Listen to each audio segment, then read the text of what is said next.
ये वीडियो सिर्फ उनके लिए है जिनके इंग्लिश में आराम से 90 से 95 मार्क्स आ जाते हैं। अब उन्हें उसे 99 या 100 करना है। इसमें कोई शॉर्टकट ट्रिक नहीं बताई है, बस आंसर लिखने का एक स्ट्रक्चर्ड फॉर्मूला है जिसे लिखने से हमारा आंसर ज़्यादा अच्छा होगा। उसमें हमें एक्सप्रेशन के मार्क्स पूरे मिलेंगे, कंटेंट के मार्क्स पूरे मिलेंगे और इसी से हमारे 5 नंबर मिलेंगे। क्योंकि हमारी ज़्यादातर ये कंप्लेंट होती है कि इंग्लिश में तो फुल आ ही नहीं सकते, या इंग्लिश में लिटरेचर में कहीं ना कहीं एक्सप्रेशन के नाम पे एग्जामिनर नंबर काट ही लेते हैं। वो इसलिए क्योंकि हमें सब कुछ आता है, हमने सब कुछ लिखा है, पर हमने सही तरीके से नहीं लिखा है, या फिर वो दिखने में सुंदर या लॉजिकल नहीं लग रहा है। अब ये 10th की इंग्लिश नहीं है कि हमें सिर्फ चैप्टर की समरी छाप के आ जानी है, ना ये सोशल साइंस है कि हमें कोई पॉइंट्स लिखने हैं। तो इसका एक अच्छा तरीका देखते हैं जिससे हमारा पेपर के टाइम पे थॉट प्रोसेस बहुत क्लियर होगा और हम जल्दी जल्दी आंसर लिख भी पाएंगे और सेंटेंस फ्रेमिंग में भी हमें दिक्कत नहीं होगी। तो पहले तो रीडिंग टाइम में क्वेश्चन पढ़ लेना सारे और सिलेक्ट कर लेना कि 2 में से या 4 में से कौन से करने हैं क्वेश्चन। उसके बाद रीडिंग टाइम में ही, या फिर अगर रीडिंग टाइम में तुम्हें क्वेश्चन ना भी पढ़ना हो तो बाद में जब भी क्वेश्चन पढ़ रहे हो 5 मिनट एक क्वेश्चन के लिए लगाना और उसके बारे में जितने भी पॉइंट्स आते हैं वो लास्ट पेज पे लिखते रहना। और उसमें से कोई भी 4 बेस्ट पॉइंट या जो कोई भी 4 पॉइंट चैप्टर के जो कि क्वेश्चन से रेलेवेंट हैं उन्हें लिख देना है और उन्हें चैप्टर की जो थीम्स या कीवर्ड्स होते हैं उनसे लिंक करना है। तो यहाँ पे तुम्हारे आ जाएंगे टेक्स्ट, चैप्टर के एग्जैक्ट वर्ड, कोई भी 4-5 फ्रेज लिख देना चैप्टर के और उसके साथ जो क्वेश्चन की थीम है उससे वो रिलेट कैसे कर रहे हैं, क्योंकि यहाँ पे हमारे आंसर का स्ट्रक्चर बनना शुरू हो रहा है। अब अगला है स्टेप, थर्ड स्टेप है, ये तो हमें रफ पेज पे करना ही है, ये लिखना है, जरूरी है ये लिखना है कहीं पे। जैसे किसी भी चैप्टर के 5 पॉइंट, जैसे अगर पाब्लो नेरूदा के पोयम पे आ गया तो introspection, silence, pause, human nature और फिर उनके एग्जाम्पल जो कि पोयम के अंदर दिए गए हैं। बस ये चीज़ हमारे आंसर में होनी चाहिए, तो हमारे कंटेंट के 3 नंबर पक्के हो गए।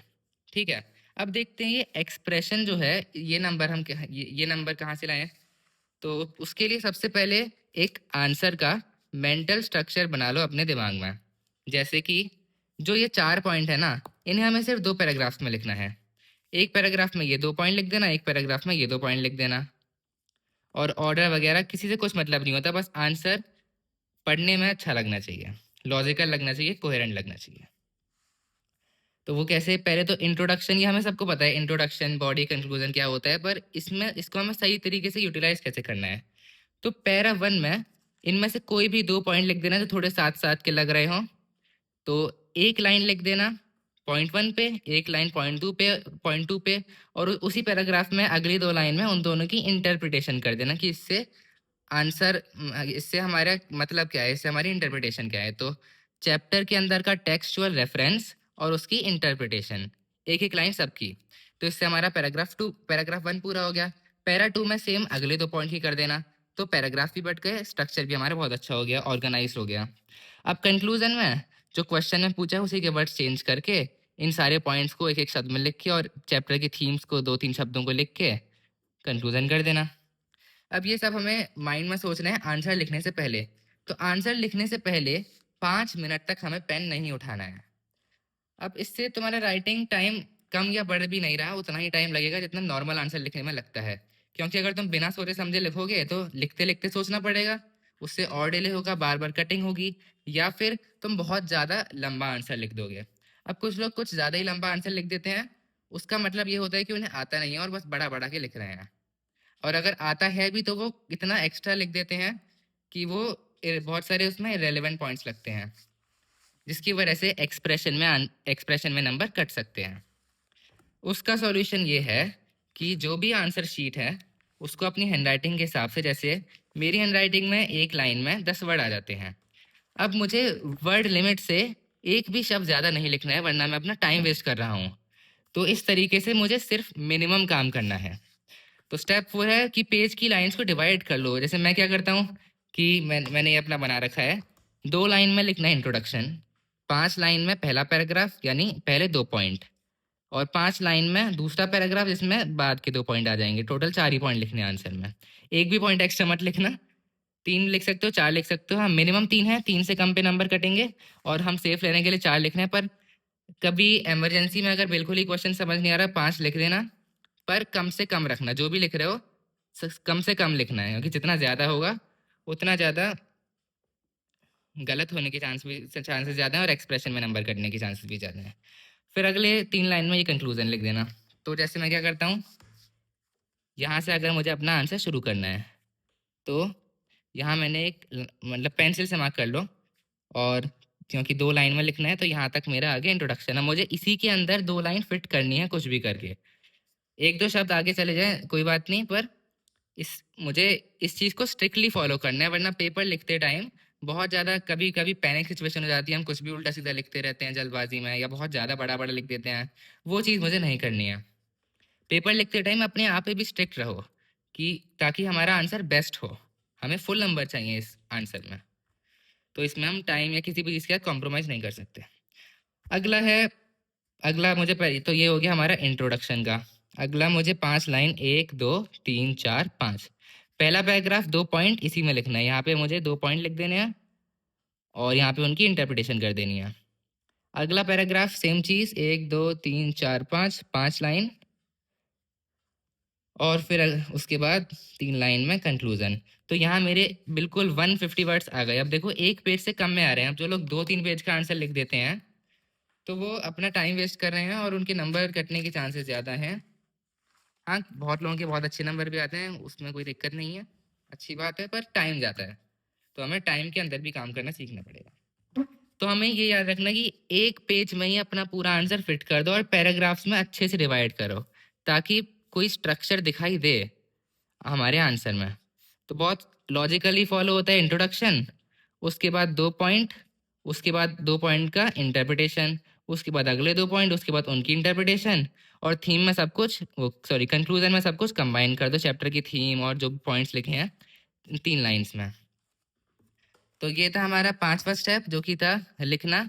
अब क्योंकि हम पहले से सब कुछ सोच चुके हैं, तो हमें सिर्फ अपने जो पॉइंट्स हमने बना रखे हैं ना, उनको सेंटेंस बनाना है, और उसके लिए हम बहुत जल्दी-जल्दी आंसर लिख सकते हैं। और लास्ट पॉइंट है कि जब पेपर खत्म हो जाए उसके बाद अंडरलाइन करो, चेक करो कि स्पेलिंग मिस्टेक तो नहीं है, बस।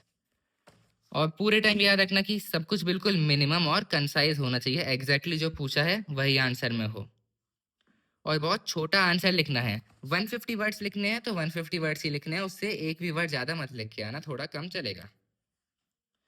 अब हम एक आंसर लिख के देख लेते हैं कि ये तरीका कितना काम करता है, और यहाँ पे टाइम है, शुरू करते हैं। तो आप सोचो, मैंने अभी आंसर कोई क्वेश्चन पढ़ा नहीं है, रैंडम क्वेश्चन चूज करते हैं। तो how do the peddler from the red trap and the office boy from poets and pancakes compare in terms of the frustration, status and grudges against others.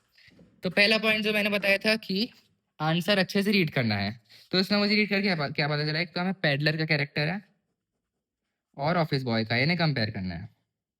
Compare in terms of, अब compare करने के इस question में अच्छी बात है पहले ही 3 point दे दिए हैं ताकि हम कुछ एक्स्ट्रा ना लिखे हैं। In terms of the frustration, status and grudges against each other. अब ये मानो कि मेरी रफ शीट है पेपर की। अब मैं इसमें, मेरे 5 मिनट अब शुरू होते हैं, मुझे पॉइंट्स लिखने हैं। तो पहले मैंने बना लिया पेडलर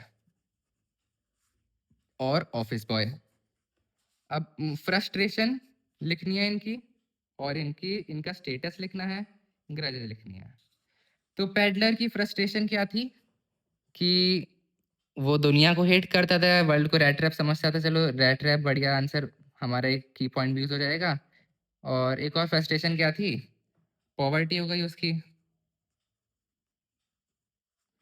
यहीं पे ऑफिस बॉय की फ्रस्ट्रेशन क्या थी कि वो ऑफिस बॉय रह गया और वो अपनी ड्रीम्स फुलफिल नहीं कर पाया। या फिर सुब्बू जो था वो उससे आगे निकल गया। और स्टेटस, इनका स्टेटस क्या था, अब पेडलर का स्टेटस पहले वो सिर्फ एक वैगाबाउंड था, रेड ट्रैप सेलर था। फिर हम देखते हैं आगे कि वो एक कैप्टन की तरह अपनी लाइफ को डिग्निफाई करने का प्रॉमिस देता है हेडला को। ऑफिस बॉय का स्टेटस क्या था, वो एक ऑफिस बॉय था मेकअप डिपार्टमेंट में, और उसका काम था लोग पब्लिक शूटिंग में लोगों के ऊपर मेकअप थोपना। तो ये स्टेटस हो गया, तो एक इसका एक लो स्टेटस था और इसका भी लो स्टेटस था। अब यहाँ याद रखना कि क्वेश्चन में कंपेयर पूछा है, तो हमें वो पॉइंट्स देखने हैं जो कि लगभग लगभग हम दोनों के कंपेयर कर सकें। अब ग्रजेस, ग्रजेस यानी कि उस किन दूसरे लोगों से उसकी क्या झगड़ा चलता रहता था, दूसरों में क्या ब्लेम डालता था। तो इसकी ग्रज तो वर्ल्ड के खिलाफ थी कि वर्ल्ड एक रैट ट्रैप है, यहाँ पॉइंट वापस से रिपीट हो गया। और इसकी ग्रज थी सुब्बू के खिलाफ, क्योंकि सुब्बू जो था वो एक ब्राह्मण था और वो केवल ब्राह्मण बनने की वजह से ही नंबर 2 बन गया था स्टूडियो का। तो पॉइंट्स हमारे काफ़ी हैं क्या? अब हम 4 पॉइंट सिलेक्ट करने हैं, तो हमारे 3 थे, तो पहला हमें एक-एक सिलेक्ट कर लेना है यहाँ से। इसकी फ्रस्ट्रेशन थी प्रॉपर्टी पॉवर्टी पॉवर्टी, या लोग इसे चेज़ अवे करते थे। और इसकी थी कि इसकी ड्रीम फुलफिल नहीं हो पाई थी। ड्रीम क्या थी वो हमें टेक्स्ट का रेफरेंस याद रखना होगा। इसे एक्टर, डायरेक्टर, प्ले राइटर सब कुछ बनना था, या फिल्म इंडस्ट्री में टॉप पे जाना था। और अब एक पॉइंट हम इनके स्टेटस का सिलेक्ट कर लेते हैं जल्दी, क्योंकि हमें कम से कम पॉइंट लिखने हैं, तो जो इरेलीवेंट लग रहे हैं उन्हें हटा दो। स्टेटस, स्टेटस ये हम कह सकते हैं कि वैगाबाउंड था, फिर कैप्टन हो गया, एक वर्ड में हम अच्छे से ला सकते हैं। और इसका स्टेटस था ऑफिस बॉय का, सिंपल, और इसका काम था मेकअप डालना, और लो स्टेटस था। अगला पॉइंट है कि वर्ल्ड, वर्ल्ड के इसकी ग्रजेस वाला क्या था, ग्रजेस इसकी पूरे वर्ल्ड के खिलाफ थी, और इसकी जो ग्रज थी वो सिर्फ सुब्बू के खिलाफ थी। अब इनको हम थीम से रिलेट कैसे कर सकते हैं? इस पूरे प्ले की थीम क्या है, पेडलर वाले प्ले की, सॉरी स्टोरी की, कि एम्पथी और मटेरियल डिजायर्स का ट्रैप जो है। तो हमें ये, चलो ये 2 शब्द हम यूज़ कर लेंगे, मटेरियल डिजायर का ट्रैप, बढ़िया वर्ड है ये। बाकी पॉवर्टी वगैरह तो इसी में आ गया। और वर्ल्ड की ग्रज कैसे, रेड ट्रैप वाला हम एक लाइन में एक्सप्लेन कर सकते हैं। अब सुब्बू की ये जो चैप्टर था उसकी थीम क्या थी, मेन था फिल्म इंडस्ट्री के लोगों को दिखाना। चलो ये सही है।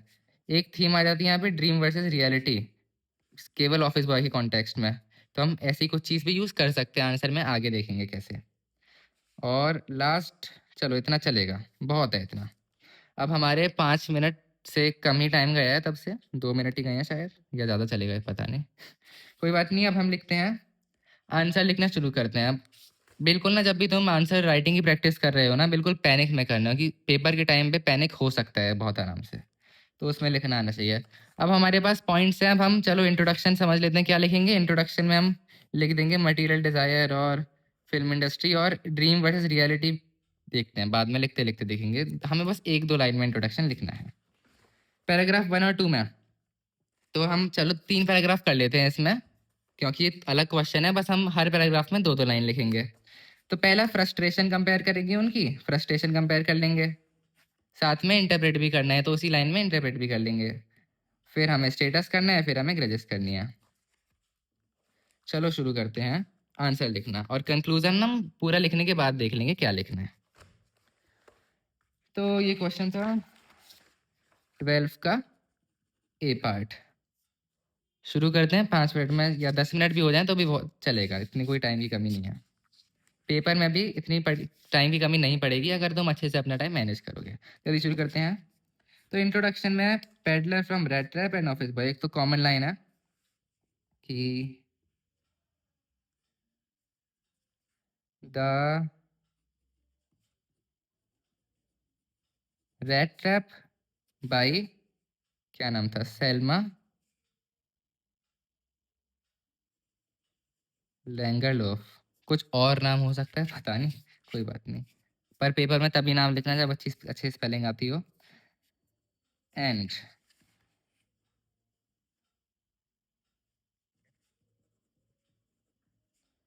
पोएट्स, अब मैं वीडियो बना रहा हूँ इसलिए मेरी स्पीड थोड़ी कम आ रही है, पता नहीं क्यों, सोशल इनिबिशन हो रहा है शायद, पर जल्दी जल्दी लिखना। And poets and pancakes by Ashokamitran. अरे सॉरी, मैंने ये तो डिवाइड करा ही नहीं, ज़्यादा लंबा हो गया। Revolve around themes of, theme क्या लिखी थी हमने, पॉवर्टी, पर यहाँ पे तो आएगा नहीं। चलो material desire, material desire and, कह सकते हैं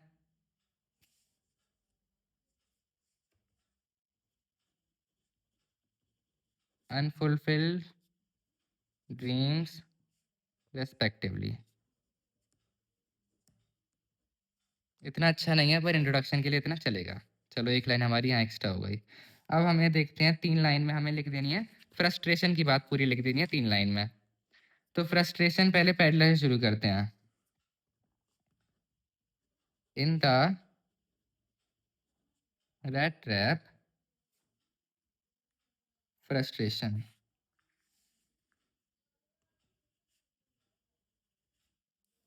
the cause of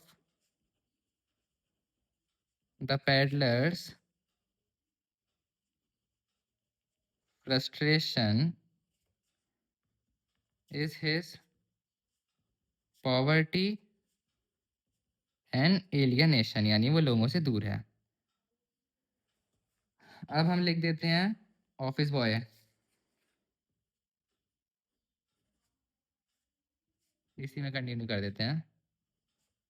whereas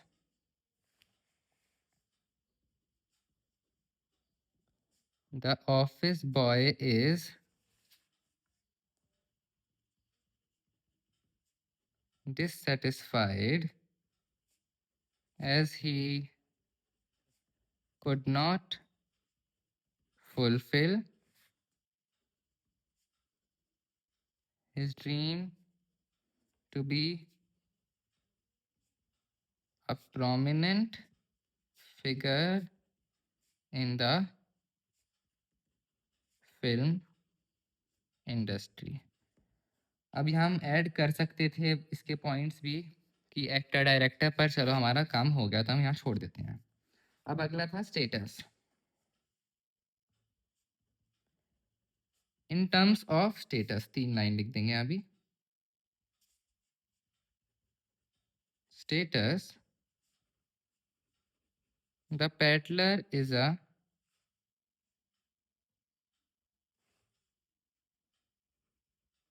poor vagabond who is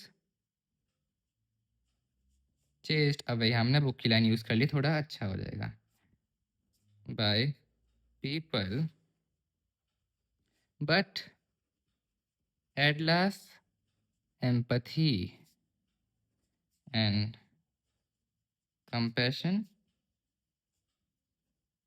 transform him into a dignified captain। लंबा हो गया पर कोई बात नहीं, हमारा बढ़िया जा रहा है। अब office boy.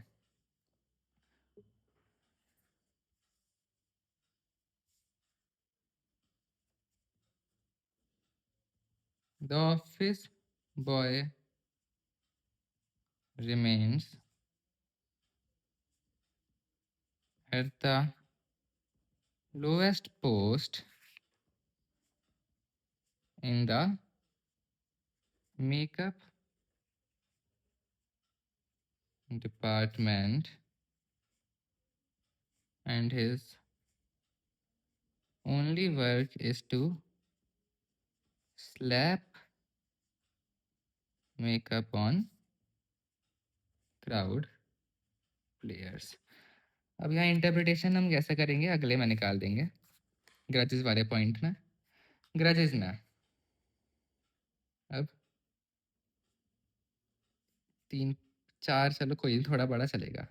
ill treated by the world, the peddler gains joy in comparing the world with a rat trap of material greed। The office boy showcases his grudges against Subbu whom he thinks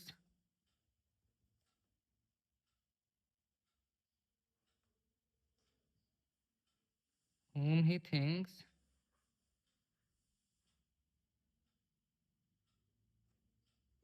uh,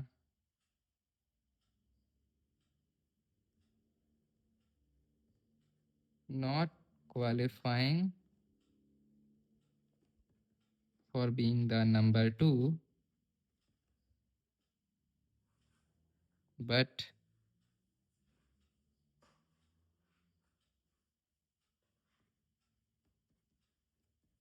has the virtue of being a Brahman.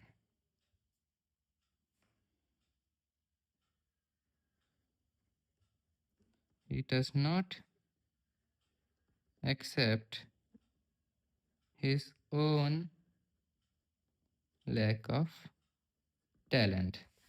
चलो कोई बात नहीं, थोड़ा लंबा हो गया पर हमारा सही जा रहा है। अब हमें जल्दी जल्दी कंक्लूजन लिख देना है। तो क्वेश्चन में क्या था, बस कंक्लूजन में क्या है,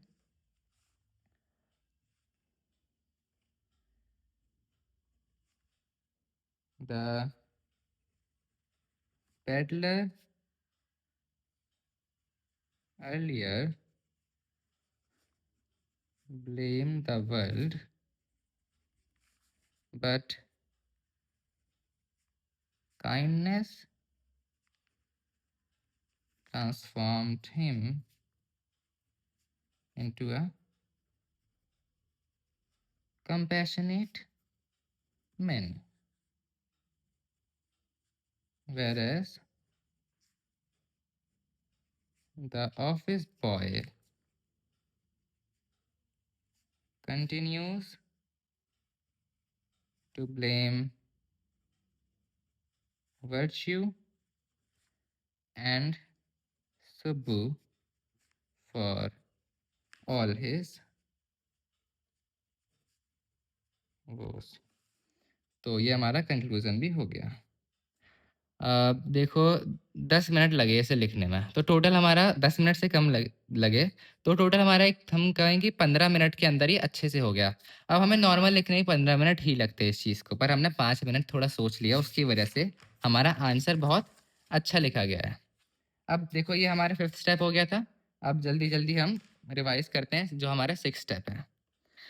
तो Rat Trap by Selma Lagerlöf and the Poets and Pancakes by Soka Midland revolve around themes of material desire and unfulfilled dreams respectively यानी इसका ये है इसका ये है। तो हमने बहुत शॉर्ट में हमारी पूरी चीज़ एक्सप्लेन कर दी। अलग अलग लिखते बिना मतलब इसका डबल होता कि Rat Trap का अलग लिखो इंट्रोडक्शन, तो बहुत टाइम लग जाता।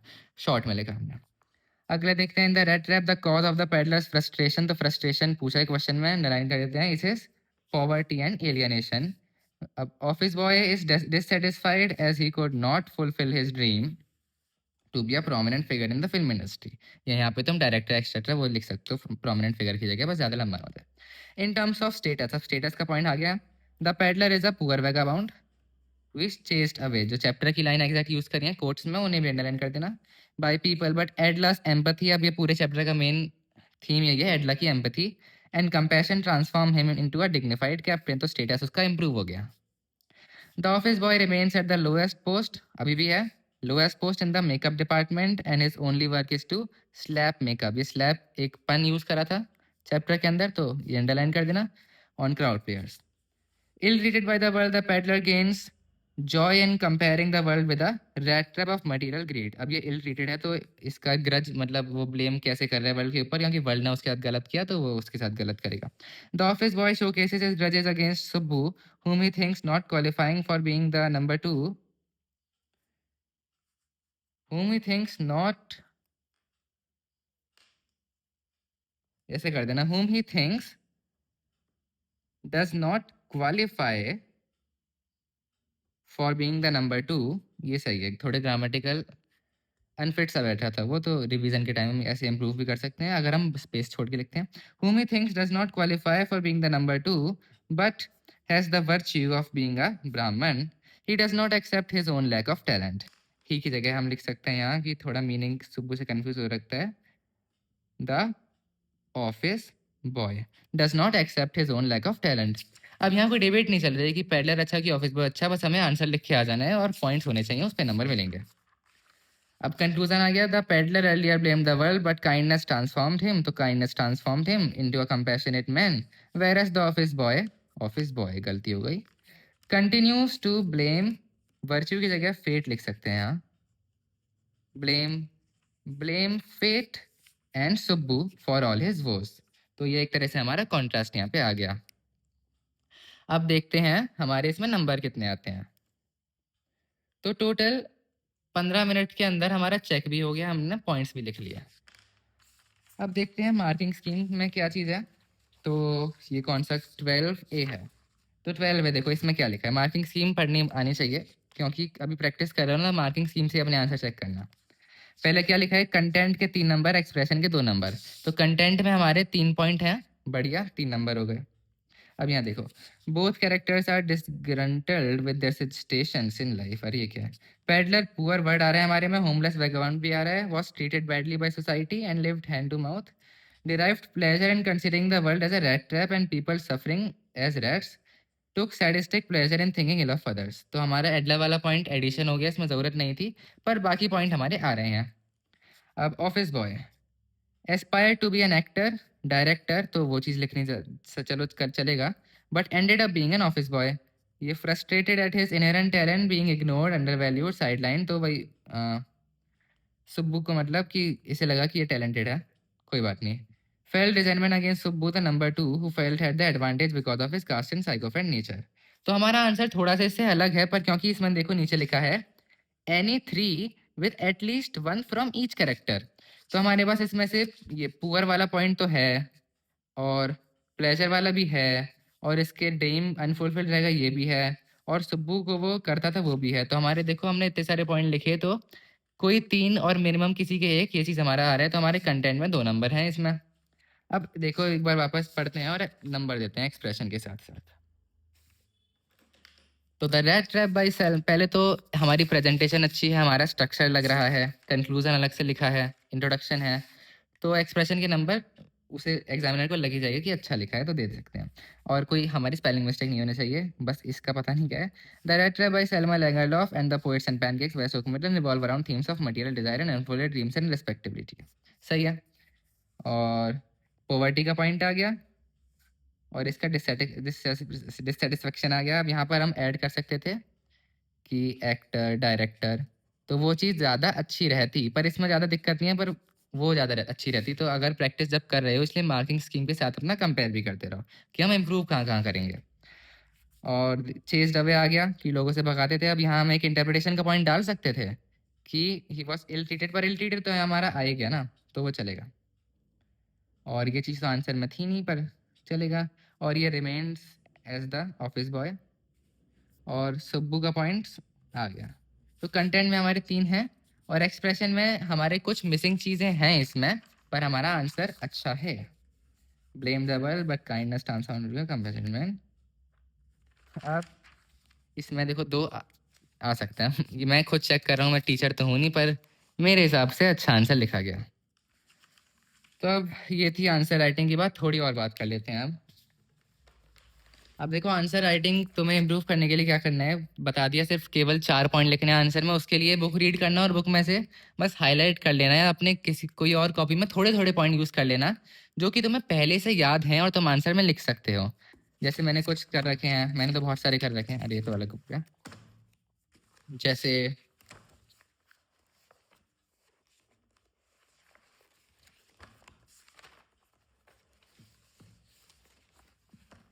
चलो ये देखते हैं गोइंग प्लेसेस के थीम्स वगैरह। जैसे गोइंग प्लेसेस का आंसर आ गया एग्जांपल, तो उसमें ड्रीम वर्सेस रियलिटी शब्द यूज़ करना, एस्केपिज्म यूज़ करना, एडोलेसेंट फैंटेसाइजिंग, हीरो वर्शिप, ये सब शब्द हमें यूज़ करने हैं आंसर के अंदर। और उसके साथ टेक्स्ट के कुछ रेफरेंस, जैसे कि सूफी के डायलॉग्स, जेंसी के डायलॉग्स, एट्सेट्रा एट्सेट्रा। ये सब एक तरह से मतलब तुम्हें प्रिपेयर करने की ज़रूरत नहीं है, केवल एक बुक पढ़ के आइडिया रख लेना कि ये की पॉइंट्स हैं और वो सब हमें आंसर में लिखने हैं। जैसे कि रेट रैप हमने पॉवर्टी, रेट रैप, ये सब लिख दिया था। अब देखो सिलेबस खत्म होना होता है सिर्फ 50% काम, क्योंकि नंबर तुम्हें किस बेसिस पे मिल रहे हैं कि तुमने आंसर पेपर में अपने आंसर कैसे लिखे हैं या ओवरऑल पेपर तुम्हारा कैसा गया। और उसमें आता है सिचुएशनिज्म, बहुत सारी चीजें डिपेंड करती हैं कि पेपर लिखते टाइम तुम्हारा मूड कैसा था, या तुम अपने सेंसेस में थे, मन पे कंट्रोल था। क्योंकि काफी बार हमें आता हुआ आंसर आता है पर हम उसे अच्छा नहीं लिख पाते जल्दबाजी में। उसके लिए याद रखना कितनी ही देर बची हो, वैसे टाइम मैनेजमेंट करके चलना चाहिए। तो टाइम मैनेजमेंट कर लेना कि कितनी देर में कौन सा क्वेश्चन करना है, और एग्जैक्ट उसी को रोबोट की तरह फॉलो करना है। जैसे तुम एआई हो, तुमने कोई कोड डाल दिया है कि तुम्हें आंसर ऐसे लिखना है, तो आंसर ऐसे ही लिखना है, दूसरे तरीके से आंसर मत लिखना। क्योंकि लिखते लिखते एक तो इस तरीके से लिखोगे, कोई कंफ्यूज होने का चांस ही नहीं है कि कट कर रहे हो, बार बार लिख रहे हो, गलत हो गया। जो चीज़ है बस वही लिखनी है। और उसके बाद ये मत सोचना कि मैं इसमें क्या नए पॉइंट ऐड कर सकता हूँ। तुमने 4-5 पॉइंट लिखे हैं इस तरीके से, 2 पैराग्राफ लिखे हैं बॉडी के, और उसमें 2-2 3-3 लाइन करके इंटरप्रिटेशन और टेक्सचुअल रेफरेंस दोनों चीज़ें लिखी हैं, याद रखना। टेक्सचुअल रेफरेंस यानी कि टेक्स्ट के अंदर के कोई फैक्ट या फिर टेक्स्ट के अंदर के एग्जैक्ट लाइन्स या किसी का डायलॉग, और उसके साथ उसकी इंटरप्रिटेशन भी साथ साथ कर देना। अब इस आंसर में उतनी इंटरप्रिटेशन वाले पॉइंट्स नहीं बन रहे थे, पर बाकी आंसर जैसे हम देखेंगे उसमें हो सकते हैं। तो एक बार जल्दी से इसी पेपर के बाकी क्वेश्चंस के भी पॉइंट्स देख लेते हैं, बस देख लेते हैं, डिस्कस कर लेते हैं थोड़ा। जैसे analyse the characters of William Douglas from deep water and Mukesh. अरे ये बढ़िया क्वेश्चन है, बहुत बार आता है। In terms of the determination and will power. अब देखो इसमें तो कीवर्ड भी दे दिए पहले से, डिटर्मिनेशन, विल पावर। तो बस 2 पॉइंट में एक पैराग्राफ में एक्सप्लेन करना है कि विलियम डोगलस की प्रॉब्लम क्या थी, उसने ओवरकम कैसे करा, और मुकेश की प्रॉब्लम क्या थी और वो उसमें कैसा करेज है कि वो ओवरकम करना चाहता है। फिर लास्ट में कि विलियम डॉगलस की इंटरनल थी और मुकेश की सोशल थी। तो बस ये याद, हमें आंसर में सब कुछ नहीं लिखना है, मिनिमम एंड कंसाइज। बस हम जो चीज़ लिख रहे हैं उसे इतनी अच्छी तरीके से लिखो, स्ट्रक्चर्ड वे में, और कि दिखने में वो अच्छी लगे। हमें कम लिखना है, अच्छा लिखना है, बस पॉइंट्स भरने नहीं है। और याद रखना कि अगर क्वेश्चन में नहीं पूछा स्पेसिफिक करके कि ये पॉइंट लिखने हैं, तो कोई भी केवल और केवल 4 से ज़्यादा नहीं लिखने, 4 से कम नहीं लिखने इस तरह के क्वेश्चन में। तो बस 2 पॉइंट, फियर ओवरकम कैसे करा और इसकी प्रॉब्लम ओवरकम कैसे करा, बन गए 4 पॉइंट। अब why did Dr. Sadao treat the American soldier even though it was an unpatriotic act? Describe the difficulties faced by। तो पहला क्वेश्चन देखो, इसमें पार्ट, ये वो क्वेश्चन है, इसमें 2-2 पार्ट हैं क्वेश्चन के अंदर। कुछ क्वेश्चन होते हैं इनमें सिर्फ आखिरी क्वेश्चन मार्क नहीं, मत पढ़ना, पूरा क्वेश्चन पढ़ना। पहले पूछा है why did Sadao treat the American soldier, तो इसमें मोरल डायलेमा और डॉक्टर की ड्यूटी, बस ये 2 पॉइंट लिख देना, simple. Describe the difficulties face by doctor Sadao when he decided to help the enemy soldier, तो 2 डिफिकल्टी लिख देना कि सर्वेंट्स चले गए थे, या उस पे ट्रेटर लगने का जोखिम था, है ना, या कि उसकी वाइफ बहुत डरती थी। बस ये 2 पॉइंट हो गए, 4 पॉइंट हो गए। और उसके बाद बस थीम्स के वर्ड यूज कर देना, पेट्रियोटिज्म, एथिकल, ह्यूमैनिटेरियनिज्म, ये सब। If you want to test a man's character give him power, ये तो बहुत ओपन एंडेड हो गया। Analyse the theme of the tiger king in the light of above quote, तो इसमें बस कोई भी 4 इंस्टेंसेस स्टोरी के लिख देना जिसमें हमें पता लगा है कि वो अपनी पावर को कैसे मिसयूज कर रहा है, और उसकी इंटरप्रिटेशन जैसे हम रैंडम सोचते हैं। पहला पहला तो कि उसने बहुत इरेशनल वो लॉ लगाए थे कि कोई भी टाइगर को मारेगा। अब उसका क्या हुआ कि वो सब्जेक्ट का ध्यान नहीं देता। फिर उसने वो करी थी कि वो टाइगर को मारे बिना कुछ और काम नहीं करेगा, तो फिर उसकी रेस्पॉन्सिबिलिटी दिख गई यहाँ पे। फिर ब्रिटिश किंगडम, वो ब्रिटिश क्या, तो अपना किंगडम कैसे हारने वाला था, तो उसकी सेल्फिशनेस की वजह से उसके किंगडम का लॉस आ गया। फिर उसने शादी करी तो सिर्फ और सिर्फ टाइगर के लिए। तो ये बस 4 पॉइंट हो गए, इन्हीं को थोड़ा 1-2 लाइन में लिख देना, बढ़िया। अब हम आंसर शीट भी देख लेते हैं, मार्किंग स्कीम देख लेते हैं, इसमें क्या क्या लिखे हैं। तो मुकेश वाले में क्या लिखा है, वही डिटर्मिनेशन, करेज। तो ये सब क्या है, डॉगलस जो था, रिजोल्यूट स्पिरिट, ट्रेनिंग ली उसने, कैसे ओवरकम किया, और टेस्ट भी करा खुद को, फियर विद करेज। तो यहाँ क्वेश्चन में हमें ये नहीं पूछा था कि इसकी प्रॉब्लम क्या थी, अच्छा कोई बात नहीं। Despite belonging to deprive section, aspired, family, इसकी प्रॉब्लम आ गई, कास्ट भी लिख सकते हैं, डिफाई नॉर्म्स, और वॉक टू गैरेज। चलो ये चैप्टर का पॉइंट आ गया एग्जैक्टली, उसने कहा था कि मैं गैरेज तक चल के जा सकता हूँ। तो कुछ इस तरीके से आंसर लिखने होते हैं। और मैं भी कोई टीचर नहीं हूँ, मैं बस लिखते लिखते और टीचर्स की से सीख के और खुद प्रैक्टिस करके थोड़ी मैंने ये पूरा तरीका बताया था। इस कोड को याद कर सकते हो, स्ट्रक्चर को, RPSDWU। रीड, अच्छे से रीड करना है, एक एक शब्द क्वेश्चन का, कुछ छूटना नहीं चाहिए। बहुत बड़ी दिक्कत हो जाती है कि क्वेश्चन के 2 पार्ट थे। P से पॉइंट्स लिखने हैं, पॉइंट्स में PTT, टेक्स्ट और थीम। एस से structure, IPC introduction, para para conclusion.